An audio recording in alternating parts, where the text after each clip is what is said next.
Hey everybody, welcome back to the Fox Den. It's your girl Foxy. We have some guests here, some folks that you probably know. Hello people, hello Joseph, hello Mark. Say hey to everybody. Hey, hey, Hey, people.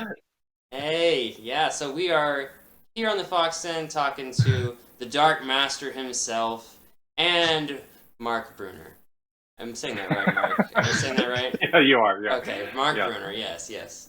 We are but minions to the Dark Master, but we're here to talk about Goodman Game stuff tonight. Um, you know, uh, One of the things I like to ask peeps on the Fox Den is about, like, right off the bat, I want to know where you came from, what's your background, and how did you get into role-playing games in the first place? So, Mark, do you want to go first? Do you want to give us the juicy details about how you started playing RPGs? Sure. Yeah. Well, I just have a very distinct memory when I was maybe 4 or 5 years old. I had some older cousins come to town for Christmas, and they had this game they set up at our dining room table after dinner one night.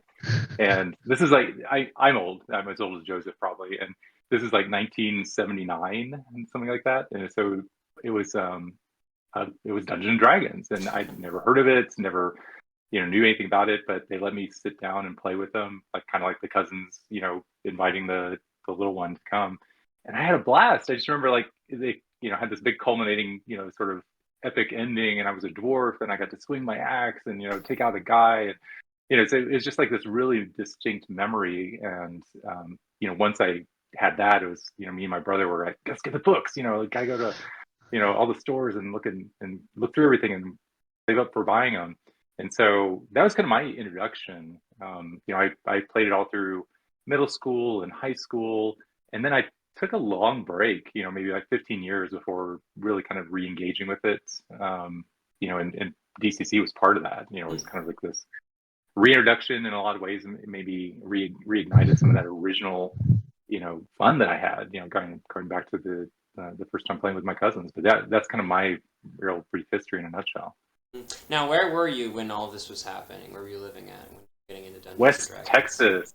I grew up in West Texas, a town called Midland, Texas, and so from age of we were just talking about this age of 2 years old till I graduated high school. I was there, but the first year I was in Abilene is where I was born. So that's kind of made the circuit of West Texas, and then moved to my current home, which is Austin. So Yeah, now that's pretty close to where Robert E. Howard was born. We were talking about that earlier. yeah, I actually got to for Goodman Games make a trip out there maybe 6 years ago when we were doing those real life adventures articles, and I went to the Robert E. Howard home, and I got to sit in the same spaces that they preserve for like a little bit of a museum memorial, and that's where they also have the Robert E. Howard Days every year as well.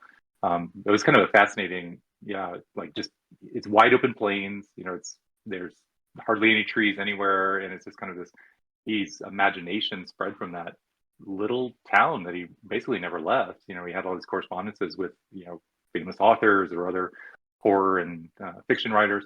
But you go to the town, it is a street and maybe seven buildings. Wow. It's very very small, and it's so West Texas, just in terms of like it's the open plains. It's just fascinating to think of like how much his influences come from that that little place. But it was really fun to do and really neat to go visit. I think it's interesting that's where you started playing D&D. That's very there's something really special about that. For those of you out there who do not know Robert E. Howard, Robert E. Howard is, that is the creator of Conan the Barbarian, among a lot of other characters, Solomon Kane. Robert E. Howard really is why we're here. In a lot of ways. Yeah. For sure. Yeah. All right. Now we got the lowdown on Mark. Now, Joseph, let's hear the history. How did you get into role playing games? Where were you at when that was happening? And how did you get to where you are now? Yeah, I clearly remember my first D&D game. It was on the back porch. I grew up in Atlanta. It's in our house in Atlanta on the back. Actually, this Hey. this Yeah. The steps of our back porch in Atlanta is me, my younger brother Mike, who's 3.5 years younger than me, and Mike's friend Wayne. And I cannot remember where we got the dice or the books. I actually don't remember that at all. But I remember playing our first game, and I remember that I got the rules wrong, and I thought that hit dice were how many dice the monsters rolled to attack you. So the PCs just got slaughtered in that first game. But it was a lot of fun, and the rules are impenetrable. You had to be like Mark. So many of the stories are like an older cousin or an older kid from the neighborhood taught you how, because like you couldn't make any sense of it by reading the rules, and nobody had a framework for understanding what the heck it was. But yeah, we played it, we loved it, and then kind of got hooked, and then I played it for many years, and we went through. My whole family played games of all kinds. Most of it was like Trivial Pursuit, and Scrabble and that kind of stuff with the older generation. But went through many iterations of, phases of D&D, then a phase of Warhammer 40,000, then some computer game phases and so on. But I've always done some sort of gaming, and then eventually circled back to RPGs after playing them. I guess mostly it was middle school and high school that I played mostly D&D, and then faded out a little bit for Warhammer 40,000 and some other stuff, and then eventually came back to role playing. I love Doug's Punjar 50K thing. It's such a funny spoof on Warhammer 40,000. It's so good. Yeah, Doug and I bonded over Warhammer 40K when we first met. We met at, I want to say it was Origins or something, some con many, many years ago. But then I commissioned some work for him for a third edition era book long before DCC RPG. And I remember I was mailing him a contract and looking at the address and the letter that I was going to mail him that had the contract in it, and the zip code was the same as my zip code. This is when I lived in Chicago. And I was like, this house must be close to me. I feel like this might have been before Google Maps existed. I looked up his address somehow, and it was like in the olden days. And I discovered this guy. Nowadays, you can find out all this stuff instantly on the internet. But I remember looking up the address and discovering that he lived literally around the corner from me. Like you walk down to the corner, made a left, and then his house was right there. And so as I recall, I hand delivered the contract, and then we hit it off and just started hanging out. But at his house was like a shrine to all things that we loved as kids, jointly. And so he had I at the time had a wife, so my house was not allowed to be in quite such a condition. I can only have so many shrines to like G.I. Joe, Transformers, Warhammer 40,000, D&D art, etc. But yeah, he had all this great stuff all over his place, including a bunch of his old 40K figures. So that we realized we both were really into 40K at one point and had that. I don't know. There was this era. Did you guys ever read 40K Rogue Trader, like the original 40K book from 1987? I have not. I need to though. No. I used to play 40K, but I never read the 40K Rogue Trader. I don't think. Yeah, it's so good. That was the like they, game, right? it was hard to tell what it was. It was like half RPG, half tactical war game, half like guide book on how to build terrain and scenery. Like it was like a hobby book. Yeah, but if you approached it as a role player, you could totally make it a role playing game. If you approached it as a war gamer, you could totally make it a tabletop war game. It was just an amazing book, and it now goes for like lots of money on eBay because it's so awesome. But it had like Ian Miller art all over and John Blanche, and it's just an amazing like expression of creativity, similar to like how the original D&D books were like these amazing expressions of creativity. It's super cool. If you ever get a chance, check it out. It's very inspiring. Yeah, I really like. I appreciate how just everything we put out here at Goodman. Like how that's what we're going for. Like that expression of creativity. I love it. Speaking of the expression of creativity, I've got some questions about this logo. Okay, I need to know. I need to know who she is. I need to know what's her story. So I'd be happy to share all this. Do you know the story? Is this like a setup, or no? Because I feel like I've told it once or twice over the years. I have no idea. All I know is that the old logo had a cowboy writing her, I suppose. With and that looked to me, like wait a minute, is she an NPC? What's going on here?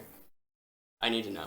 Yeah. So I'll start with this logo. This is actually Rhonda the Rhinoceratops. She's technically not a Triceratops. So like a long time ago, 20 years ago or something. So actually, I know you want to talk dinosaurs.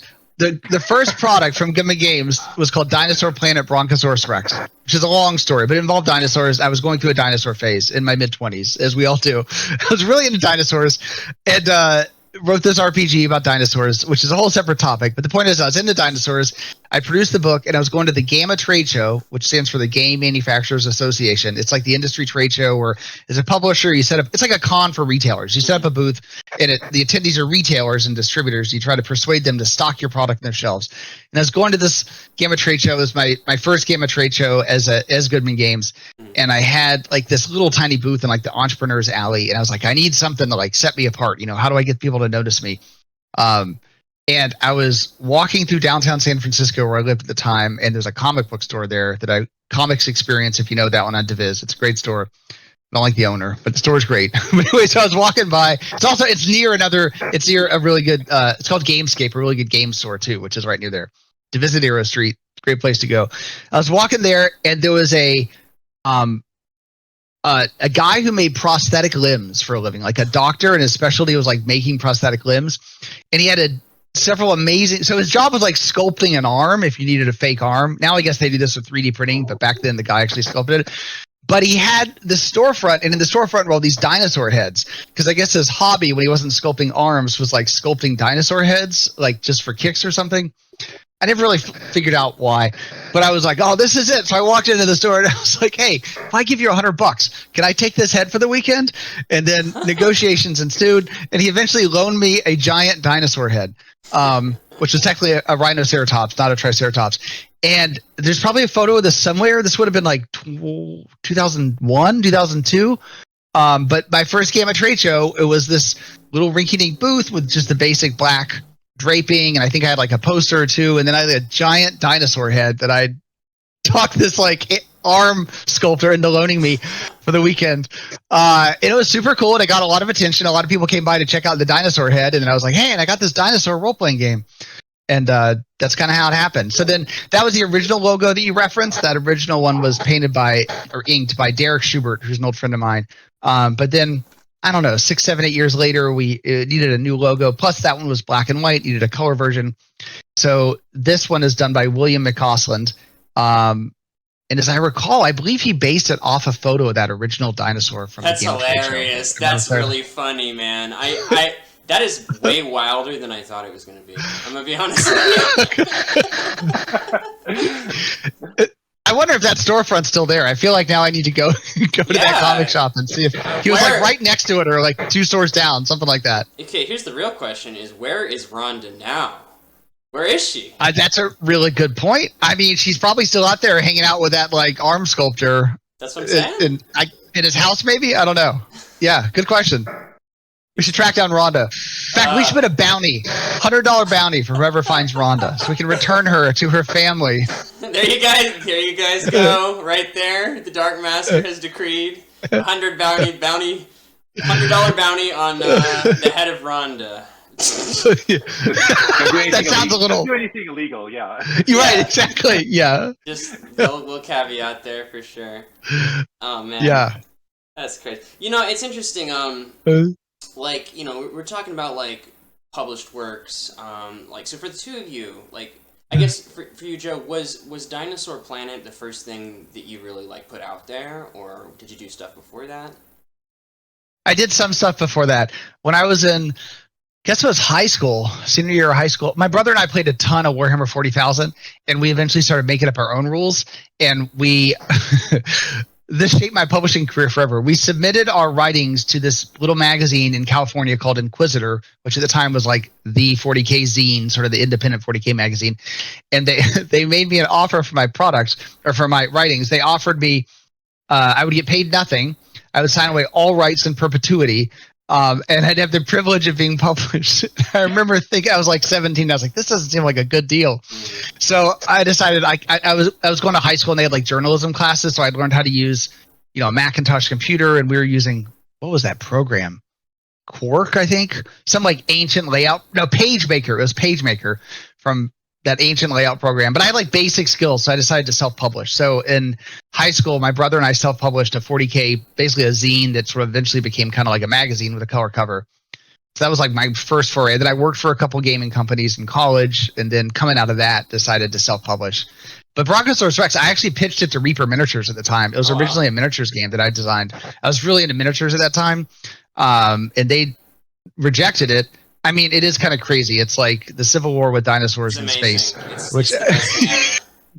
yeah, so they rejected it, and then the D20 boom happened, and I was looking around me, seeing like everybody was selling a gazillion, anything D&D with the D20 logo on it just blew out on the shelves. So kind of reformatted it and made it a D20 based game, and that's how it happened. Okay, yeah. So we're really like kind of tied to dinosaurs here. Like this is a lot of our like the kind of this birth of like all of this culture is dinosaurs. That's what I'm gathering. To some extent, I guess. Yeah, Mark and I were just talking. I just showed my kids Jurassic Park for the first time. Mark, tell them what you were telling me about Jurassic Park. Yeah, so I think I obviously saw it when I was when it came out, and it was like a big kind of fascinating movie. But it's fun to revisit those with your kids. When you're a parent and see what their reactions are, especially seeing how it holds up, right? In terms of the technology at the time and now. So we showed it to them last fall, and our kids range from like age 7 to age 14. So it's this kind of like great test group, to see exactly like what the spectrum of reactions are. And everybody loved it. But the 7-year-old is he's kind of peeking through his eyes. Exactly. So many terrifying moments, but it's just so fascinating because it's dinosaurs, and it's this cool story. But yeah, we had a fun time, and I think he's the one that's I think secretly wants to watch it again, whenever it gets a chance. Yeah. But it was a fun moment. It's interesting you mentioned the dinosaurs. Mark, so one of the things we were going to talk about is the Gen Con program, right? Okay, now Mark has done some work on that. You've done other stuff. Specifically, what I know you've done some work on is the 2017 program, right? Tell us a little bit about that. Speaking of all this dinosaur talk. Yeah, so I think at the time, this was maybe just after I started doing some work for Goodman Games. There was a game I came up with. I actually was browsing my local half-price books and kind of looking through the RPG sections, and I came across this really curious object. This Teddy Roosevelt looking figure sitting on the back of a dinosaur. And it said Brontosaurus Rex or Dinosaur Planet Brontosaurus Rex. And I saw the Goodman Game logo on there. I was like, wow, I had no idea what this is. I knew Goodman Games from, obviously, I was doing some work for them, but also DCC is like primarily what I knew. And I knew they'd done the 4E and 3.5E and 3 products. But this was like something I'd never heard of before. I instantly had to buy it. And, I had this copy of this RPG. And just, it was a time when I was doing this, a lot of the things I would do is like try to come up with some cool thing to do at North Texas RPG role-playing game convention. So the one that's kind of close to me, it's up in Dallas, but I've been going to it, for a few years, and every year I tried to like come up with some kind of new fun thing to do. And so this year I did a DCC version of Dinosaur Planet, right? Not the whole system, because like Joseph said, it's kind of this weird system of the Union and the Confederates. They're kind of vying for power over this space, planet habitated by dinosaurs. I really just wanted to focus on the dinosaurs, because one thing I thought would be really cool is to, play a dinosaur character class. And this is maybe in the earlier days of DCC, there weren't as many options, right? As far as like published options for different types of classes. And so I was just really intrigued by the idea of, well, yeah, you want to play a dinosaur, right? And the players are nodding. And so that was the the thing was just inspired from this product that Joseph wrote very first days of Goodman Games, and I just happened across, and I came up with from his from the books. They were like 5 books published, 4 or 5 books of the Dinosaur Planet, I think, that came out. One of them was focused like on T-Rexes, one of them focused on the environs of Cretaceous, the planet where this all takes place. But I was really intrigued by the Velociraptors, because we, Jurassic Park being the sort of thing that's in the culture, but also because they're very intelligent presumably the dinosaur species, especially coming from the movie, kind of influencing that as well. So I created 4 character classes based on velociraptors, and then there's like a human kind of dinosaur friend class, that lives with the dinosaurs. And so that was what I started with. Did that at North Texas. I wrote an adventure for it, just to run North Texas. And I think maybe just in conversation with Joseph, it was sort of like, hey, that'd be great to put in the yearbook, right? Because that's kind of the yearbook is this kind of grab bag of all miscellaneous ideas. It's not necessarily like a cohesive thing, or at least most of the yearbooks aren't. I think we had one yearbook that was all the tournaments, right? Like all the tournament that year. But usually it's just this mixture of adventures and articles and concepts. And so the Dinosaur Crawl Classics, we kind of branded it like that for the yearbook to kind of emphasize what it was. That was in the 2017 yearbook. It had the write-ups for all the 5 classes. It had the level 2 adventure that was part of that. It was a blast to write. It's a fun concept, just dinosaurs, as player character classes. And I also got to like sort of separate it from like the human elements that weren't as like interesting to me as far as the Dinosaur Planet role-playing game, the Union and the Confederates, and just really focus on, you're this dinosaur from your perspective, you're being invaded, right? You have this like, these guys in blue and gray uniforms coming to raid your planet, and what do? You're sort of like falling upon your dinosaur gods, or you're trying to find human allies. So that's the kind of the brief story. But I just had a blast writing it, and reading the original material and finding out this discovery that it was part of the original Goodman Games product. I've been interested about like running a campaign on Dinosaur, but like maybe have it be not the Union and Confederate people that get teleported to Dinosaur Planet, but maybe have it just be a party of adventurers. Like just some DCC guys who are from Aris. Yeah, I think there's some rules in there that I threw in for the program guide, where you could have here's the how you play it in this setting, sort of, because there's technology too, right? Mm-hmm. So you have to have this kind of concept like MCC does of, well, what happens when a warrior picks up this advanced technology? How do you interpret that? So but yeah, that's always like a fun concept that definitely encourage people to explore that. I think it would be interesting to see more like MCC compatible Dinosaur Planet stuff. I think that would be super, that's a cool idea. Cool. That's really cool. I've been thinking about it, I've been thinking about, it's just like, sometimes it's like, hey guys, you want to play dinosaurs? They're like, what are you talking about? Like, but So it's funny. There's Mark, if I recall, there's a little more dinosaur content in this year's yearbook, right? Oh. Am I remembering correctly? Oh yeah. So I think one of the things that I was always interested in was like, oh yeah, I'll be happy to write more stuff if there's a demand for it. And so Michael Curtis and I sort of like worked out, well, this would be great for another yearbook. We can put it in there, but there's a new character class for this year's yearbook. So it's based on the Protoceratops, which is another sort of intelligent dinosaur class that it actually introduces dinosaur psychic abilities for this character claess. Okay. Of course, it's obvious. Yeah. It's obvious. You need dinosaur psychic abilities. So yeah. So it has like a kind of write-ups for all the psychic abilities and things like that. But you can it's also very compatible with MCC in that way, because I treat the psionics or the psyker dinosaur psychers as, you can have the mental mutations as a source for all your psyker abilities. Nice. And you just have like this kind of quick conversion to use it with the dinosaur rules that I came up with. So yeah, look for that in this year's program guide or our yearbook. It's going to be expanding the number of classes you can play as a dinosaur for all the people that want to experience that. So I heard you say that the like the mental mutations from MCC would be compatible with this Rhinoceratops? Is it a Rhinoceratops class? Is that what we're getting? It's a Protoceratops. Protoceratops. Yeah, if you think about it, it's got this. It looks very like a Triceratops. It has a fringe, sort of back, headpiece, and then it's got a sharp beak-like nose. Wow. So it doesn't have horns. And Joseph, if I'm getting this wrong, you're the dinosaur expert. No, that's spot on.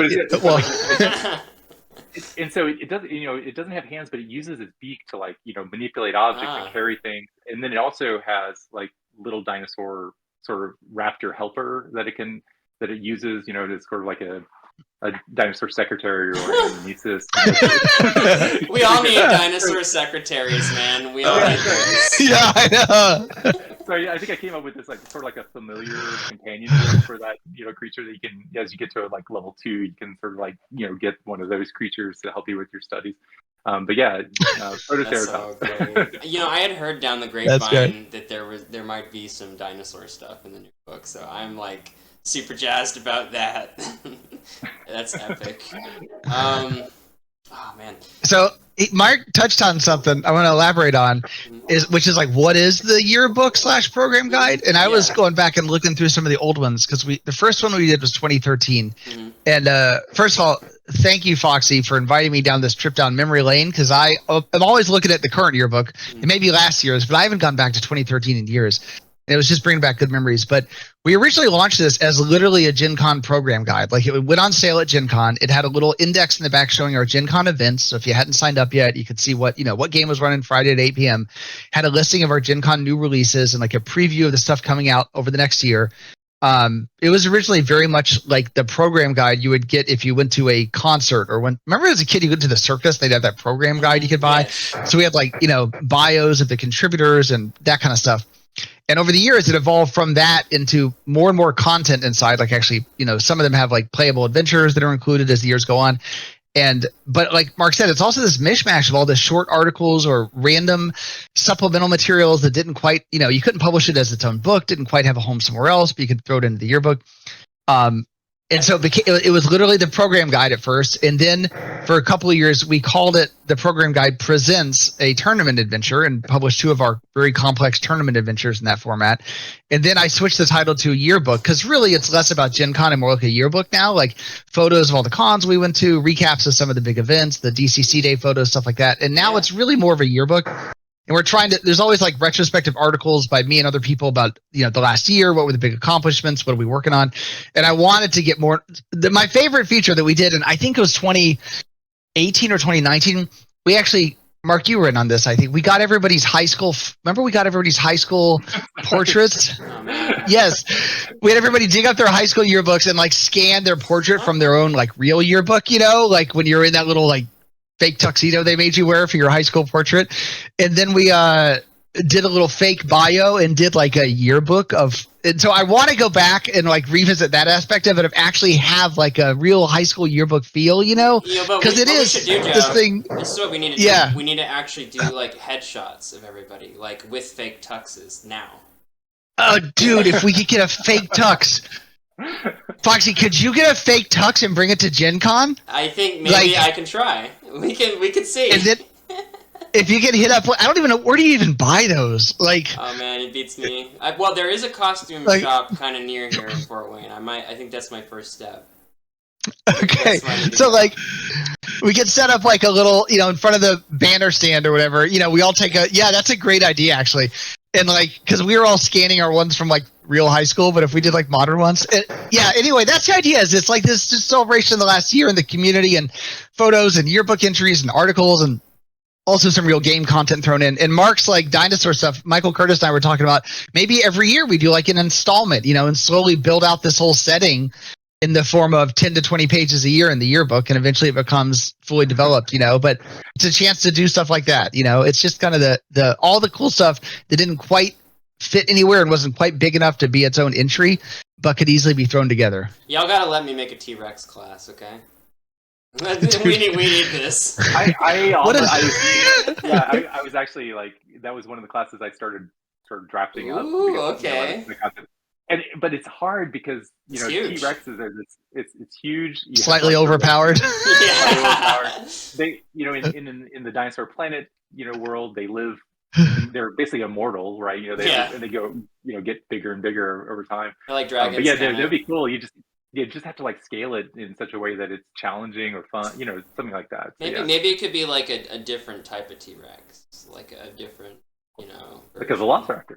Yeah, well, we'll workshop it. Well, I mean, Foxy, you introduced this idea of like the MCC component, you know, then you throw in like mutations and like maybe a little bit of like bionics or something. Like, you can get some really cool stuff. Yeah, cyborg T-Rexes. This is what we want. Yeah, exactly. They get like real arms instead of their little like Yeah. gripper They've got finger like things. muscular robo arms. Yeah. Like, you know, yeah, that's awesome. Actually, like I believe in the 2022 yearbook, there's a few shots of me hanging around in the wizard van with some gamers and stuff. So that's great. Yeah. There's like you guys will see like lots of pictures of just people who hang out within the Goodman crowd frequently. It's really just like, you know, a lot of times you can bring the yearbook to get it signed by everybody, you know, like you would in high school, right? You know, it's Exactly. That's what we want it to be. One year we let gamers put personals in there, or like not quite personals, but we had a little section where people could submit an entry, you know, and we would print it. So you could say like, I love that game. I played with you at whatever con, you know. It was hard to like logistically organize that, but I want to have that aspect of like literally, like you said, sign the yearbook at Gen Con, sign all your friends' yearbooks, remember that fun game. We include a lot of photos of games where if you weren't in the game, you might have no memories of this game, but we have all these random photos of the games that were held at Gen Con and all these other cons. And if you were the one in that game, you remember like, oh, that's the game Brendan ran me through that funnel and it was awesome, you know, or whatever. yeah, Like I think all of that same feelings, you know? Yeah, the picture that there's like one of the pictures of me in there, I think it was like, because you had said like in some meeting or something like, first one to the wizard van is the winner. Okay, so I was the first one to the wizard van. I'm pretty sure Harley took that picture of me. That's awesome. Yeah. Yeah. That's awesome. And actually, you bring up like something else we try to include in there. Wayne builds this amazing scenery. If you don't know Wayne Snyder, he's the person who built the Doom Gong, the obelisks, the ziggurat. He didn't quite build the van, but, you know, customized the van to make it what it is. So we include articles often of whatever Wayne's been working on lately. Like, you know, he takes photos as he goes and sort of a behind the scenes look at how he built the ziggurat or customized the van or whatever it is. Like all the behind the scenes stuff is what we want to include. So if you're a fan out there and there's something you want to see more of, you know, bring it up. But you hit the nail on the head, Fox. We want to conjure up that same feeling of like warmth and happiness we all got in high school when the yearbook came out and you had all your friends sign it, you know, and then you look through it the next year and remember, you know, oh, that on the, you know, whatever, I was on the cross country team and all those kids signed it, or I was on the debate team or whatever, you know, like that whole experience is what we want to conjure up. I was at Mike. Well, Actually, yeah, exactly. I was going to say that like we also had that yearbook when it was the year that shall not be named, like the 2020 year, and that was a real important yearbook for people. Yeah. You know, for me especially, because it's one of these things that you do all these online games, and we were doing like, you know, all the Cyclops cons, but then you see all of them sort of aggregated through these like virtual tabletop pictures, and you know, it just created this like sense of connection. I think that was really important at the time. I thought that was kind of an interesting yearbook, even though, you know, I think it's one of those things like, how much do you want to like emphasize this? But you know, it like you said, Joseph, it does kind of create this, you know, feeling of, hey, I was in that game with that online, and I have it helped me, you know, process things or whatever. So that was another kind of fascinating yearbook for me as well. I'm gonna be real with y'all. That's great to hear. Like Cyclops Con and like all the cons that we had going on during COVID, like that kept me going. You know, like we were all kind of worried about the state of the world, and just being able to get online and game with some people, that was awesome. And I'm glad that I can keep doing that these days. I have several X-Crawl campaigns running now, you know, and it's been awesome. Good. Yeah, I still remember we were at the speaking of Gamma Trade Show, we were at the Gamma Trade Show in March of 2020. Me, Brett, Brendan, and John, if I remember correctly. And it's a 5-day show, so like it started on a Monday. And that was like the week that COVID happened, or, you know, that all the I remember on Monday we were like, you know, on our phones, like, there's like this weird virus. And like by Friday, like we all got home just in time, but it was like that weekend into the following Monday was when all the flights got canceled, you know, like it was just happening. And I remember driving home that Friday is when I sent an email to the team saying, we got to run like an online con. And nobody knew what was going to happen, but it was clear like something bad was going to happen. And nobody was going to be able to leave their house, all that stuff. Foxy, I'm glad to hear you say that it was so helpful. It was for me too, and I think a lot of other people. Like, it's just a chance to talk and connect. And we're going to do another Cyclops Con this year. It's a little different now because back then it was all you could do. Now, of course, it's a crossover to physical, so like the format's changing. But now, to your point, Mark, it's interesting because where will that be at Cyclops Con exactly? Well, it'll be a digital con. We're going to do another digital one. Yeah, so I don't want to quote a date because Brendan and I are tossing around dates, but it'll be a couple of months after Gen Con. And what we're talking about. So if you're watching this and you attended CyclopsCon, we went all in on like online cons. So we had this amazing thing called Gather Town, which was like a virtual space you could gather in and talk. We did like a virtual dealers hall for one of them. We had puzzles. You could solve the puzzle and tell us, and we'd mail you a sticker. Like, it was all in. I thought it was really and that funny, was also, dude. Like, there was some guy who came up to me and he's like, hey, if you get to the end of Tomb of Horrors, you get the free sticker, right? And I was like, what? He's like, yeah, I'll show you. Come here, watch. Follow me. Oh, you said that? Yeah, That was great. There was this old, war gamer guy who came up to me and was like, yo, kid, come over here. Here's the free sticker. I was like, okay, man, all right. It was good stuff. It was amazing because Harley, the Gather Town map just looked like a map, but Harley basically built an entire mini adventure that you could find by exploring it. That's awesome to hear you say, because I remember at the con, we all knew, of course, but nobody else knew. And it was 3 days, I want to say, and like day 1, nobody found it. Day 2, people started finding it, and I remember day 3, it's kind of like that scene in Ready Player One where like everybody finds the first key, because like by day 3, suddenly there were like 50 people milling about, at the final scene where you get the free sticker. But it was really cool seeing like word spread and everybody solve the puzzle. Yeah, it's good stuff.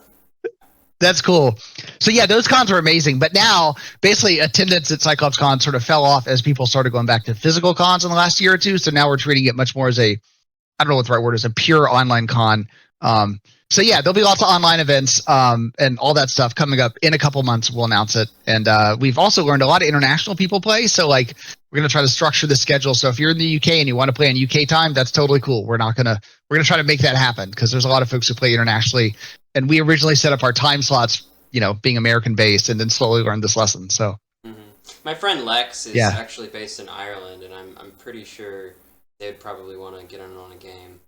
So we got to do it. We'll make it happen. Yeah. But it's funny hearing you say that, Mark, because like at a physical con, you see other people playing. So if you're in the Lucas Oil Stadium at Gen Con, you can see that there's 50 tables going on around you. In an online con, it's interesting because you play your game and don't necessarily see any of the other games, although you might hear about them if you then log into some sort of channel or something afterwards. So I feel like the yearbook was the only place where you could sort of see all of CyclopsCon, in a way that at a Gen Con, you actually see a lot of the con real time. Yeah. I'm really looking forward to Gen Con. Ooh, Mark's got a lot of stuff cooked up for everybody. I hope you guys are ready. I hope you are. You're probably not. We got dinosaurs we're going to throw at you. Don't worry about it. You'll see. Oh, man. Okay, so I have a question for the two of you. So if you had one DCC class, any class, it can come from third party, whatever, you can only play one DCC class for the rest of your life. What is your class you have to play? Oh gosh. How long is my life? Is this like you die 1 minute later? Or like no, this is like from so I live to 90. Now until you're, whatever. However long you live. Oh gosh. It'd change. My answer would change every time you ask me, I think. What is it right now? Like right now, I really want to play a dinosaur. There you go. Great choice. Great choice. I want to play a Protoceratops. That's what I'd say. It's like, yeah, I want to be a dinosaur with psychic abilities. That sounds great. Okay, it's a good choice. No, I mean, I think like the thing that I really enjoyed doing for Goodman Games and other products is the Dying Earth stuff, and so I think the Wayfarer is a sort of like very fun character for me because it's this very social, sort of interactive character, and it goes through naders and zeniths for luck and stuff like that. So I'd say that's probably like the one that I had a large part in like developing the rules for that, and it was a collaborative effort with the team. But I think that's the character that feels very unique to me, and it's just be like one of those that I think that has lasting memories for me. So that's probably the one I would pick. So that's your realistic answer is the Wayfarer. Yeah, but my current sort of I'm hyped up about is like dinosaurs. I understand that. I actually have a Wayfarer in my Dying Earth campaign right now, and he just is demolishing everything. Like he'll be like, wait, let me talk to him. I'm like, gosh, dang it. He's gonna come up with some, bull crap and just it's very Kugelish. You've designed a very Kugelish class, man, and that's great. We love to see it. How about you, Joseph? You got a thoughts on your perma class from now until forever? Yeah, I think it would be the warrior. I always felt like coming out of the original published book, the warrior was never quite finished in my mind. You know, it was based on, like, when you read John Carter or Mars or Conan, like, these are core warriors who do amazing things. So that was the point of the Mighty Deed die, you know, is that facilitated describing an action that you could then take that was amazing, and that way you could capture some of the amazing warrior actions they did. But I always that mechanic. So I'm answering this because, like, I would want to keep tweaking the warrior class, because that mechanic never. There's a lot of uncertainty, so it never captured the ability to make, like, you know, precise shots or do certain things that I think were present in, like, the appendix in literature, you know. Yeah. So I played around with all these rules for, like, Mighty Deeds, where you actually sort of call, you know. I don't want to get too deep. Also, these notes are like 12 years old, but I remember, you know, playing around with notes on, like, you know, instead of rolling the die and do you get 4 or higher, it's not like, you know, kind of a cold shot of, do you roll the die and you call a 3, and if you actually land a 3, then you pull off something that's even more amazing and reflects more like a precision. Like, there's a lot you can do with those dice and exploding dice as well. So I always did that because I'd want to reread. So I just had this amazing find.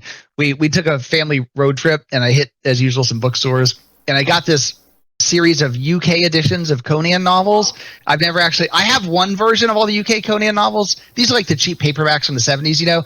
So I have one, like, full run that I got, but this is like another publisher, and I'd never seen this run of the Conan novels. And it has the one by Wagner, Carl Edward Wagner, which I've never read. So, like, anyway, point is, I got a new Conan novel to read, and it just got me thinking about this stuff again. And anyway, so I'd want to tweak the warrior class and sort of add some aspects to it that I think capture a little more precision and accuracy in the attempt to do deed dice. These are two very interesting answers. They're very different. The Wayfarer and the Warrior are two very, very different types of characters. Yeah. Both at home and Appendix N, but yeah, Appendix N is vast and has many sprawling tendrils. That's true. Yeah, and we have the whole. So, what's up?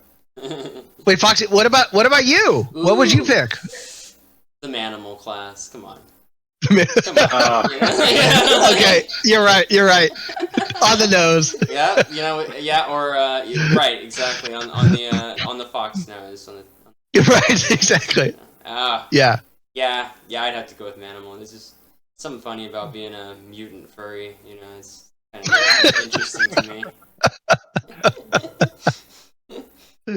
I like it. We love to see it.